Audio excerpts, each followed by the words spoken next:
Hello guys, मेरा नाम है मयंक और आप देख रहे हैं कोडिंगर। ये हमारे कोरूटीन की सीरीज का 4th वीडियो है और इस वीडियो में हम देखेंगे कोरूटीन स्कोप्स क्या होते हैं और इनको हम कैसे कोरूटीन में यूज कर सकते हैं।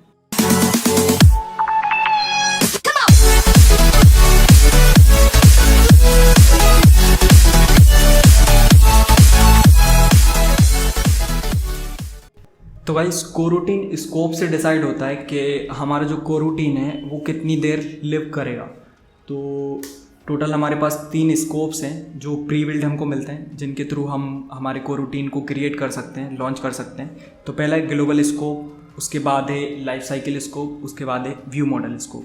तो ये जो ग्लोबल स्कोप है, इसके थ्रू यदि मैंने किसी कोरूटीन को लॉन्च किया तो वो थ्रू आउट द एप्लीकेशन के लाइफ लिव कर सकता है। मतलब जब तक मेरा एप्लीकेशन लिव कर रहा है तब तक वो कोरूटीन लिव कर सकता है, जिसको मैंने ग्लोबल स्कोप से बनाया होगा।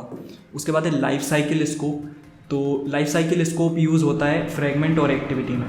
तो यदि मैंने किसी कोरूटीन को लाइफ साइकिल स्कोप के थ्रू क्रिएट किया है और उसको मैंने फ्रेगमेंट में बनाया, तो जब मेरा फ्रेगमेंट डिस्ट्रॉय हो जाएगा तो ऑटोमेटिकली वो कोरूटीन भी डिस्ट्रॉय हो जाएगा, जिसको मैंने लाइफ साइकिल स्कोप के थ्रू बनाया होगा।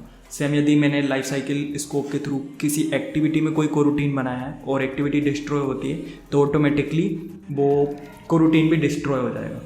फिर सेम है हमारे पास व्यू मॉडल स्कोप। तो ये टाइटली कपल्ड होता है हमारे व्यू मॉडल के लाइफ साइकिल के साथ। तो यदि मैंने किसी कोरूटीन को व्यू मॉडल स्कोप के थ्रू बनाया व्यू मॉडल में, तो जब मेरा व्यू मॉडल डिस्ट्रॉय होगा ऑटोमेटिकली जो मेरा कोरूटीन है जिसको मैंने व्यू मॉडल स्कोप के थ्रू बनाया होगा वो भी डिस्ट्रॉय हो जाएगा। अब हम थोड़ी सी बात करते हैं ग्लोबल स्कोप की। तो मान लो मैंने एक्टिविटी में ग्लोबल स्कोप को यूज़ किया है और इसके थ्रू मैं कोई कोरूटीन क्रिएट कर रहा हूँ और वो कोरूटीन एक्टिविटी के किसी रिसोर्स को भी यूज कर रहा है अपना एग्जीक्यूशन करने के लिए, और मेरी एक्टिविटी किल हो जाती है, उसके बाद भी ग्लोबल स्कोप लिव कर सकता है, क्योंकि global scope through out the application के लाइफ टाइम लिव कर सकता है। तो मान लो मेरी एक्टिविटी डिस्ट्रॉय हो गई, लेकिन ग्लोबल स्कोप के थ्रू मैंने जो कोरूटीन बनाया था वो अभी भी लिव कर रहा है। तो और वो कोई एक्टिविटी का रिसोर्स भी यूज कर रहा था, तो वो जो रिसोर्स है जिसको हमारा कोरूटीन यूज़ कर रहा था उसको किल हो जाना चाहिए था एक्टिविटी के डिस्ट्रॉय होते से ही, लेकिन वो किल नहीं हुआ क्योंकि हमारा ग्लोबल स्कोप के थ्रू हमने जो कोरूटीन बनाया था वो उसको अभी भी यूज कर रहा है। तो हमारे गार्बेज कलेक्टर को क्या लगेगा कि ये रिसोर्स अभी भी यूज हो रहा है और मेरे को इसको किल नहीं करना। तो ये मेमोरी लीक का प्रॉब्लम जनरेट कर सकता है हमारा ग्लोबल स्कोप। तो इसको हमको थोड़ा सा सोच समझ के यूज करना है। तो गाइस, ये मेरा एंड्रॉयड का प्रोजेक्ट है। इसमें मैंने 2 एक्टिविटी बनाई है और जो मेरी मेन एक्टिविटी है, इस मेन एक्टिविटी की XML में मैंने एक बटन भी बनाई है और इस बटन पे मैंने ऑन क्लिक लिसनर भी लगाया हुआ है। तो अभी हम क्या करेंगे कि इस बटन के ऑन क्लिक लिसनर के अंदर हम जो नेक्स्ट एक्टिविटी है, इस नेक्स्ट एक्टिविटी को लॉन्च करवाएंगे। तो मैं यहाँ पे लिख रहा हूँ स्टार्ट एक्टिविटी, इसके अंदर लिखेंगे इंटेंट दिस और उसके बाद में नेक्स्ट एक्टिविटी : क्लास डॉट जावा और उसके बाद करंट एक्टिविटी को फिनिश करवा देते हैं। अब यहाँ पे लिखता हूँ मैं ग्लोबल स्कोप डॉट लॉन्च और इसके अंदर मैं लगाऊंगा एक वाइल लूप। इसको हमको इनफाइनाइट टाइम चलाना है, तो इसमें डायरेक्ट कंडीशन में दे दे रहा हूँ ट्रू और इसके अंदर हम एक लगाएंगे लॉग का टैग में कुछ भी कर देता हूँ।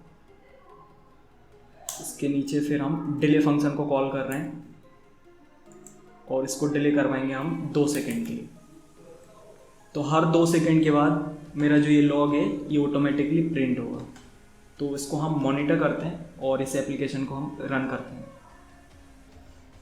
तो गाइस, हमारा एप्लीकेशन सक्सेसफुली लॉन्च हो चुका है और आप यहाँ पे देख सकते हैं कि कोरूटीन के थ्रू जो हमने लॉग लगाया था कोरूटीन के अंदर वो प्रिंट कर रहा है ऑन क्रिएट बार, ठीक है, हर 2 सेकेंड के बाद। अब यहाँ पे जैसे ही मैं बटन को प्रेस करता हूँ तो मैं पहुँच जाऊँगा दूसरी एक्टिविटी पे। तो ये मैं दूसरी एक्टिविटी पे पहुँच गया और अभी भी मेरा जो लॉग है वो कंटिन्यूसली चल ही रहा है। ये देखो, अभी भी ये चल रहा है, हर 2 सेकेंड के बाद प्रिंट हो रहा है।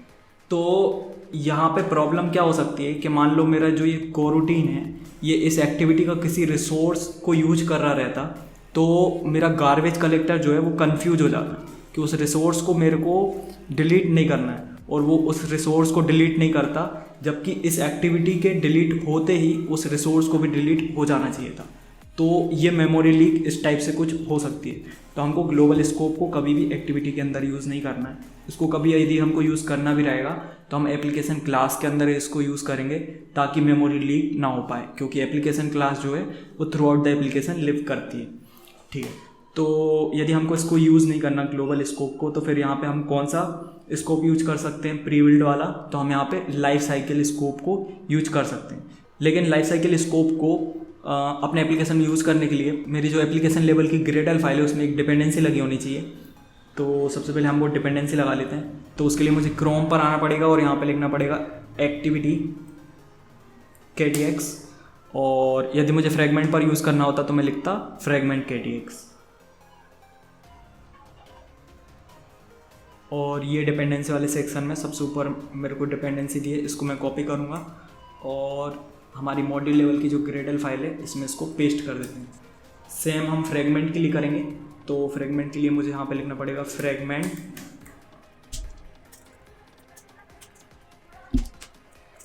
KTX डिपेंडेंसी, और जो ये सेकंड वाला है इसको हम ओपन करेंगे, सेकंड वाली लिंक को। और ये रही हमारी कोटलिन वाली फ्रेगमेंट KTX की डिपेंडेंसी। तो इसको हम कॉपी कर लेंगे और यहाँ पे पेस्ट करके वर्जन भी डाल देते हैं 1.3.6। अभी प्रोजेक्ट को सिंक कर लेते हैं। तो ये जो ऊपर वाली डिपेंडेंसी है इसके थ्रू मैं लाइफ साइकिल स्कोप को मेरी एक्टिविटी में यूज कर पाऊंगा, और ये जो नीचे वाली डिपेंडेंसी है इसके थ्रू मैं फ्रेगमेंट में यूज कर पाऊंगा मेरे लाइफ साइकिल स्कोप को। अब चलते हैं हम हमारी मेन एक्टिविटी पे, और यहाँ पे जो ग्लोबल स्कोप लिखा था इसकी जगह मैं लिखूंगा life cycle scope dot launch, और पूरा का पूरा मेरा सेम टू सेम रहेगा कोड। तो अभी मैं इसको वापस से लॉन्च करता हूँ और हम देखते हैं कि जब हमारी एक्टिविटी डिस्ट्रॉय होती है उसके बाद जो मेरा ये कोरूटीन मैंने लाइफ साइकिल स्कोप के थ्रू बनाया ये डिस्ट्रॉय हो रहा है कि नहीं हो रहा। तो गाइस एप्लीकेशन रन हो चुका है और ये मेरा लॉग आना भी स्टार्ट हो गया। अभी देखो मैं बटन को प्रेस करता हूँ और ये हम पहुँच गए दूसरी एक्टिविटी पे और लॉग आना बंद हो गया। तो मेरा जो ये लाइफ साइकिल स्कोप है ये टाइटली कपल्ड होता है किसके साथ, मेरी एक्टिविटी के लाइफ साइकिल के साथ। जब एक्टिविटी डिस्ट्रॉय होगी तो ऑटोमेटिकली जो मेरा कोरूटीन है वो भी डिस्ट्रॉय हो जाएगा, तो इससे मेमोरी लीक नहीं होगी। तो इस लाइफ साइकिल स्कोप को मैं एक्टिविटी में भी यूज़ कर सकता हूँ और फ्रेगमेंट में भी यूज़ कर सकता हूँ। तो सेम टू सेम हम फ्रेगमेंट पे भी इसको यूज कर सकते हैं। तो वो मैं अभी आपको करके नहीं दिखाऊंगा। अब हम देखते हैं व्यू मॉडल स्कोप को। तो व्यू मॉडल के लिए हम क्या करेंगे, यहाँ पे एक नया व्यू मॉडल क्रिएट करेंगे। उससे पहले व्यू मॉडल की डिपेंडेंसी मुझे मेरे प्रोजेक्ट में लगाना पड़ेगी। तो उसके लिए हम क्रोम पे जाएंगे और यहाँ पे लिखेंगे व्यू मॉडल डिपेंडेंसी एंड्रॉयड, फिर इस लिंक को ओपन करेंगे और इसमें थोड़ा सा नीचे यहाँ पे दी हुई है डिपेंडेंसी। तो ये है व्यू मॉडल की डिपेंडेंसी, इसको मैं कॉपी कर लेता हूँ और मेरे एप्लीकेशन की जो मॉड्यूल लेवल की ग्रेडल फाइल है इसमें जाके हम इसको पेस्ट कर देंगे और यहाँ से वर्जन को भी उठा लेते हैं और इसको भी पेस्ट कर देते हैं और प्रोजेक्ट को सिंक कर देते हैं। तो प्रोजेक्ट सक्सेसफुली सिंक हो चुका है। यहाँ पर मैं एक नया व्यू मॉडल क्रिएट करता हूँ। तो मैं एक नई कोटलिन क्लास बना रहा हूँ और इसका नाम रख देते हैं मेन व्यू मॉडल। उसके बाद इसको हमको एक्सटेंड करवाना पड़ेगा व्यू मॉडल से। इसके बाद इसमें बनाते हैं एक फंक्शन। तो मैं यहाँ पे लिखता हूँ फन और रन नाम का यहाँ पे एक फंक्शन क्रिएट कर लेता हूँ। और जो हमारा कोड था कोरूटीन का इसको मैं कट करता हूँ और इसको हम पेस्ट कर देंगे यहाँ पे। और लाइफ साइकिल स्कोप की जगह क्या लिखेंगे हम, इसकी जगह लिखेंगे view model scope, view model scope dot launch. और इस टैग को कॉपी कर लेता हूँ मैं और मेरी मेन एक्टिविटी पे इस व्यू मॉडल को मैं क्रिएट करता हूँ। तो यहाँ मुझे लिखना पड़ेगा private well view model main view model colon main view model by view model कुछ ही। तो इससे मेरा व्यू मॉडल का ऑब्जेक्ट मेरे को मिल जाएगा व्यू मॉडल प्रोवाइडर के थ्रू, और ये मैंने रन मेथड को कॉल कर लिया। अब मैं इसको आपको रन करके दिखाता हूँ और लॉगकैट में हम हमारा लॉग भी मॉनिटर करेंगे। तो गाइस एप्लीकेशन सक्सेसफुली रन हो चुका है और ये मेरा लॉग आना स्टार्ट हो गया। अभी मैं बटन को प्रेस करता हूँ तो ये लॉग आना बंद हो गया क्योंकि मेरा व्यू मॉडल भी डिस्ट्रॉय हो गया होगा। मैंने एक्टिविटी को डिस्ट्रॉय कर दिया तो व्यू मॉडल भी डिस्ट्रॉय हो गया होगा। तो ये परफेक्टली काम कर रहा है। तो ये 3 स्कोप थे जो प्री बिल्ड हमको मिलते हैं हमारे कोटलिन में। इन तीनों को हम कैसे यूज़ कर सकते हो वो मैंने बताया आपको कि ग्लोबल स्कोप आपको कहाँ यूज़ करना है। यदि आपको कोई एप्लीकेशन लेवल पर कुछ काम करना है कोरूटीन के थ्रू और आप चाह रहे हैं कि थ्रू आउट द एप्लीकेशन मेरा कोरूटीन लिव करे तो फिर आप ग्लोबल स्कोप को यूज कर सकते हैं। लेकिन ग्लोबल स्कोप को आपको कभी भी व्यू मॉडल में, एक्टिविटी में और फ्रेगमेंट में यूज़ नहीं करना है।